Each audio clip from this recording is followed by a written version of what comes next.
Fala pessoal, vídeo novo aqui. Nesse vídeo aqui eu vou mostrar para vocês os 8 livros mais importantes, no meu ponto de vista, é claro, sobre investimentos que você precisa ter para abrir sua mente antes de começar a investir em ação. Meu nome é Bruno Amaral, sou advogado, sou investidor e nesse canal aqui eu falo para vocês de investimento em ações, em renda variável. Falo também de educação financeira de forma geral, porque o meu intuito aqui é mostrar para vocês que o investimento talvez seja a única forma de fazer com que a gente lá na frente consiga ter um futuro de sucesso, um futuro financeiro de sucesso. Antes eu quero pedir para você se inscrever no canal, curtir, ativar os sininhos e comentar qualquer coisa nos vídeos aí para ajudar que o YouTube entenda que esse canal é relevante e que entregue para um número maior de pessoas. Então vamos lá. O primeiro ponto que a gente precisa saber é buscar conhecimento sobre determinado assunto, o assunto que a gente se propôs a conhecer, a estudar, a aplicar na prática. Então vamos supor que eu lá atrás quis ser um advogado, como de fato sou. O que eu precisei fazer? Buscar conhecimento. Então eu fiquei sentado 5 anos com minha bunda lá na faculdade, aprendendo como funcionam as leis, como fazer uma petição na prática, como agir, como atender um cliente, como me comportar em determinadas situações. Então esse conhecimento prévio que eu tive aí fez com que na hora da audiência, na hora da minha jornada de trabalho, eu tivesse pelo menos uma noção teórica de como me comportar em determinada situação. E isso aqui vai replicar em toda e qualquer área da nossa vida. Então a ideia de buscar conhecimento ou sabedoria acerca de qualquer assunto é voltado para isso aí, para você saber onde você está pisando a planta do seu pé e não passar por nenhum equívoco. Então o primeiro ponto que a gente tem é a Bíblia. O que a Bíblia fala sobre conhecimento, sobre sabedoria? Eu sempre falo nos meus vídeos aqui a história do rei Salomão, né? Foi um rei muito sábio e numa oportunidade de falar com Deus, Deus perguntou o que ele queria, né? O que ele pudesse pedir que Deus o concederia. Então dessa forma o que ele fez? Ao invés de pedir, naquela época lá tinha muita guerra, muita violência, né, por conta de conquista de terras. Então a única coisa que ele pediu a Deus foi conhecimento, foi sabedoria para julgar o seu povo, de tanto que ele se importava com esse povo que ele cuidava.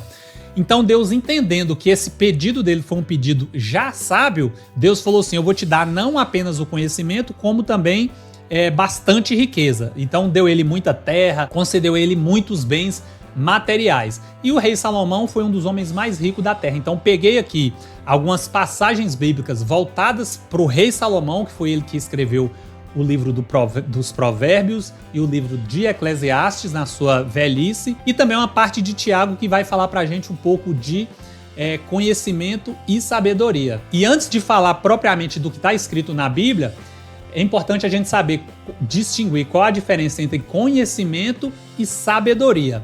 O conhecimento são todas aquelas informações que a gente adquire no longo da nossa vida. Já a sabedoria é a forma pela qual a gente usa esse conhecimento adquirido ao longo da nossa vida para aplicarmos no caso concreto. Um exemplo mais simples disso aí, que eu posso perceber, é o caso de uma pessoa que cai no buraco, mas ele tem o conhecimento para conseguir sair desse buraco. Na vida, no nosso dia a dia aí, quando a gente procura problema, acha problema, mas por termos o conhecimento, nós sabemos que nós sairemos daquele problema. Já o sábio é a pessoa que nem vai cair naquele buraco, nem vai chegar a ter aquele problema. Então o que ele fez aí de fato foi usar todo o conhecimento adquirido ao longo da sua vida e agir com sabedoria para sequer cair naquele buraco. Então o conhecimento te tira do buraco e a sabedoria te impede de cair lá. Então com isso aí a gente já pode perceber que quem é sábio já está um passo à frente de quem tem apenas o conhecimento e não sabe aplicar no caso concreto, ou aplica de forma equivocada, conforme acabei de falar para vocês. Então agora eu vou ler esses 4 versículos bíblicos aí, dentre tantos outros que tem que fala sobre conhecimento, sobre sabedoria, e foi os que eu achei mais interessante para aplicar para vocês aqui agora. Vamos lá. Provérbios 4:7. O conselho da sabedoria é: procure obter sabedoria. Use tudo o que você possui para adquirir conhecimento, ou seja, use todos os mecanismos que você tem para buscar e atingir um conhecimento. Provérbios 8, 11 e 12. Pois a sabedoria é mais preciosa do que os rubis. Nada do que vocês possam desejar compara-se a ela. Eu, a sabedoria, moro com a prudência e tenho o conhecimento que vem do bom senso. Provérbios 11:12. Então, a analogia que se faz aí da sabedoria é que ela é mais importante, inclusive, do que um rubi. E faça tudo o que puder para você adquirir essa sabedoria. Tiago, Novo Testamento já. Se algum de vocês tem falta de sabedoria, peça a Deus. Foi o caso aí do rei Salomão, conforme eu já falei para vocês. Peça a Deus que a todos dá livremente, de boa vontade, e lhe será concedida. Pessoal, aqui a gente já não tá falando nem tanto da sabedoria, mas da misericórdia de Deus, né? A gente sendo tão pecador, tão fraco na nossa fé, e a Bíblia vem e fala isso pra gente. Peça a Deus que a todos dá livremente, de boa vontade, e lhe será concedida. O último aqui, voltando para o livro de Provérbios, é melhor obter sabedoria do que ouro. Lá atrás eu falei para vocês que a sabedoria é mais importante do que os rubis. E aqui, em Provérbios ainda, ele fala que é melhor obter sabedoria do que ouro. É melhor obter entendimento do que prata. Foi o que eu falei para vocês do exemplo aí do conhecimento para a sabedoria. Então aí a gente consegue ver esse grau, né, de importância da pessoa sábia para a pessoa que tem apenas o conhecimento ou o entendimento acerca de alguma coisa. Então a sabedoria a gente adquire através de muito conhecimento e também de aplicação prática. Normalmente a gente fala que é sábio uma pessoa que é mais velha, né? Por quê? Porque ela praticamente já viu de quase tudo nessa vida, e como o rei Salomão fala no final de sua vida, ele fala assim, ó, tudo é vaidade. A gente é novo, a gente tem muitos sonhos, se preocupa, se estressa, entra em depressão, é cheio de problema. Então foi exatamente o que Salomão falou no final da sua vida, né? Tudo é vaidade, ou seja, ele teve todo o ouro, toda a riqueza, foi o homem que teve aí, a Bíblia fala não sei se foi 1.000 ou 700 mulheres, e no final de sua vida ele vira e fala que tudo isso aí é vaidade, que o que mais importa na verdade é estar próximo de Deus, né? Porque essa vida nossa aqui é passageira e o eterno, né, é o que faz sentido, o eterno é que importa. Então ele olha para tudo que ele teve, tudo que ele viveu e fala assim, de que me adianta ter tudo isso aí se eu vou morrer, né? Mas o mais importante é que ele estava preocupado em ir para a glória. Então agora eu vou trazer os 8 livros para vocês, vou deixar o link de cada livro na descrição do vídeo e vou adiantar aqui para vocês um pouquinho, sem tentar dar spoiler, sobre o que cada livro desse traz em seu conteúdo. Então vamos lá para o primeiro livro. Lembrando que todos esses livros aqui são clichês aí no mundo dos investimentos, muitos aí vocês já vão ter ouvido falar ou talvez já tenha lido, e eu vou trazer na ordem de importância que eu li. Lembrando, a leitura do livro é obrigatória para quem quer investir e é muito subjetivo. Talvez o primeiro livro aqui você não vai se agradar muito, mas o último que eu falar talvez seja o livro mais importante, inclusive, que você leu. Porém, o mais importante disso aí não é entrar no mérito de qual é o melhor ou o pior, e sim de ler e absorver isso aí para a sua vida, beleza? Primeiro livro, Pai Rico, Pai Pobre, então eu vou ler aqui o que eu já escrevi para a gente ganhar tempo e o livro não ficar muito extenso. O foco do livro é instruir o leitor e despertar sua inteligência financeira e a dos seus filhos e também geração futura. O livro aborda uma crítica relacionada à educação tradicional, desvinculada da educação financeira, o que ocasiona, em muitas vezes, a formação de funcionário e não de pessoas com mentes voltadas para empreender ou investir. Foi o que eu entendi do livro. Peguei um trecho aqui do que o Robert Kiyosaki fala. A principal razão pela qual as pessoas têm problemas financeiros é que passaram anos na escola, mas não aprenderam nada sobre dinheiro. Isso é uma crítica que ele bate muito no seu livro e que quando você lê, você vai ter uma virada de chave absurda na sua vida. O resultado é que elas aprendem a trabalhar por dinheiro, mas nunca a fazê-lo trabalhar por elas, que é o que a gente fala no investimento da renda passiva.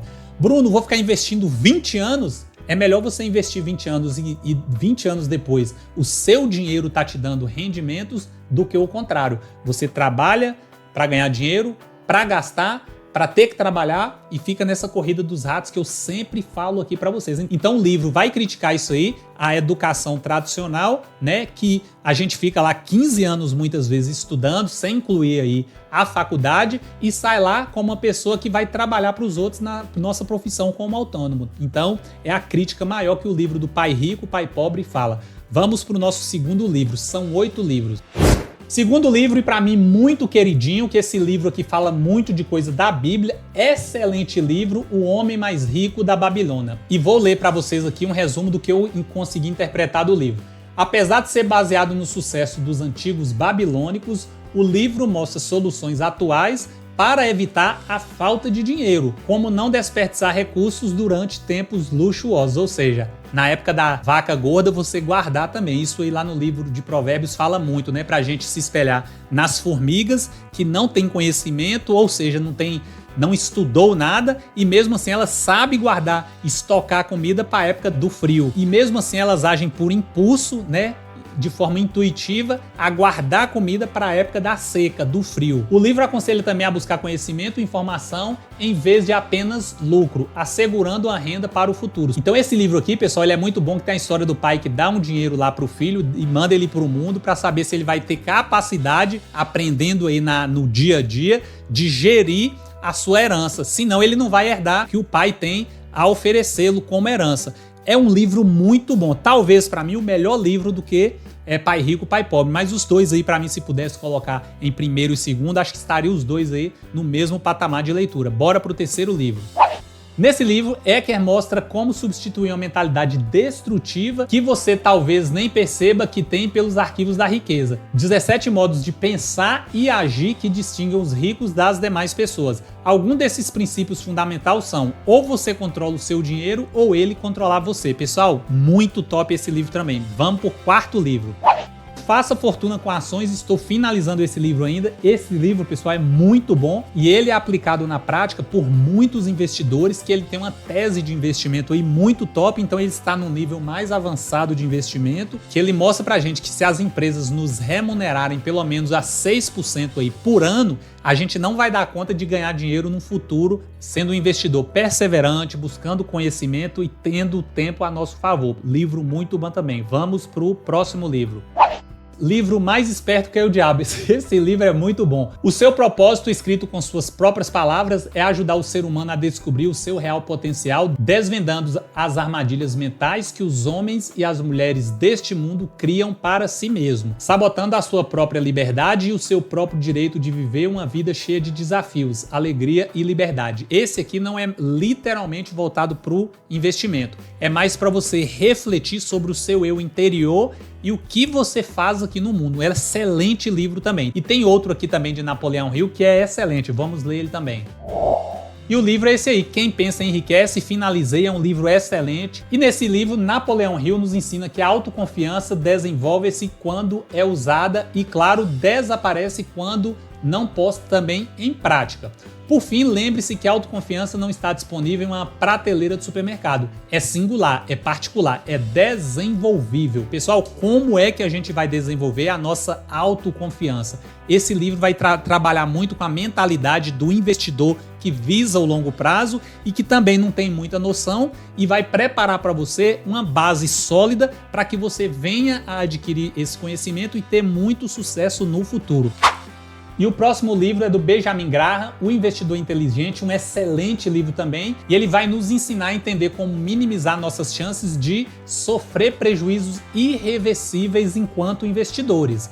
Aprender a investir para maximizar as chances de obter ganhos sustentáveis, ou seja, ganhos sólidos e recorrentes nos nossos investimentos. E o livro ensina também a gente a desenvolver o autocontrole para não tomar decisões emocionadas, ou seja, na nossa caminhada enquanto investidor, nós vamos nos deparar com ruídos de políticos falando sobre ações, que vai vender, que vai fazer alguma coisa errada, equivocada. Também tem ruídos aí de casas de análises que recomenda vender ou comprar ação, então a gente não tem que ficar fissurado nisso aí, e sim no balanço da empresa. Se o balanço é sólido, consistente e crescente, tudo indica que essa empresa é uma excelente empresa e que futuramente ela continue sendo uma boa pagadora de dividendos, que é para isso que a gente investe, para futuramente a gente receber e viver também de renda passiva.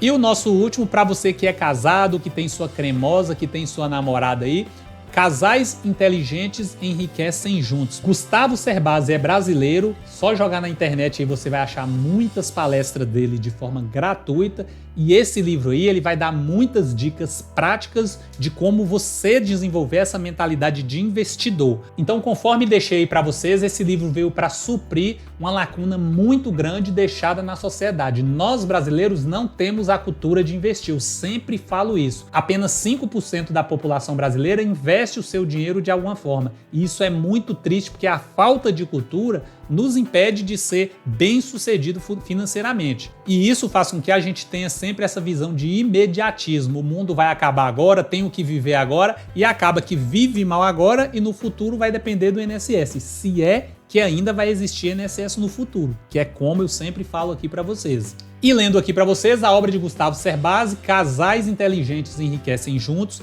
veio para suprir uma lacuna muito grande na sociedade no que diz respeito a finanças voltadas para casais. Isso porque uma das maiores causas de briga entre os casais são as dificuldades financeiras, que começam ainda ao lidarem com as próprias finanças pessoal. Aqui eu vou falar com prática para vocês e propriedade por ser advogado. Eu mexo com divórcio, mexo com pensão alimentícia e muitas vezes a simples falta de diálogo faz com que as pessoas nos procurem para divorciar. E muitas das vezes isso está relacionado sim à questão financeira, que é um impeditivo para as pessoas dialogarem e buscar resolver esse conflito ao invés de divorciarem, de se afastarem. Então é muito lamentável que a gente vive aí por falta de educação financeira e é o que eu sempre bato na tecla. Esse meu canal aqui foi criado para ajudar pessoas nesse sentido aí. Então esse foi o nosso vídeo de hoje. Esses são os 8 livros que eu vou indicar para vocês. Se tem alguma coisa que eu posso indicar, é livro, porque eu sou apaixonado com livros sobre investimento. Tenho outros livros, porém não coloquei aqui porque eu ainda não li. Tem o livro do 1000 ao Milhão, Psicologia Financeira, Me Poupe, da Natália Arcuri, tem vários outros livros. Mas se você jogar na internet aí e pesquisar livros de investimento, pelo menos 5, 6 desses 8 livros aí vai aparecer para você como recomendação de leitura. Então todos esses livros, fiz um apanhado geral de cada um aqui para vocês, estarão aqui no link da descrição aqui abaixo e o vídeo foi voltado para isso aí. Muitas vezes as pessoas me perguntam sobre livro, então aqui estão os livros que eu recomendo para toda e qualquer pessoa que quer abrir a sua mentalidade e virar a chave como pessoa que quer investir e viver desses dividendos no longo prazo. Meu nome é Bruno Amaral e criei esse canal para ajudar você a abrir a sua mente sobre investimento. Aqui tem vários vídeos onde eu falo de ações, educação financeira. Então o vídeo foi isso aí, curte, comenta e fala aí se você já leu algum livro, o que você acha desses livros aí e forte abraço!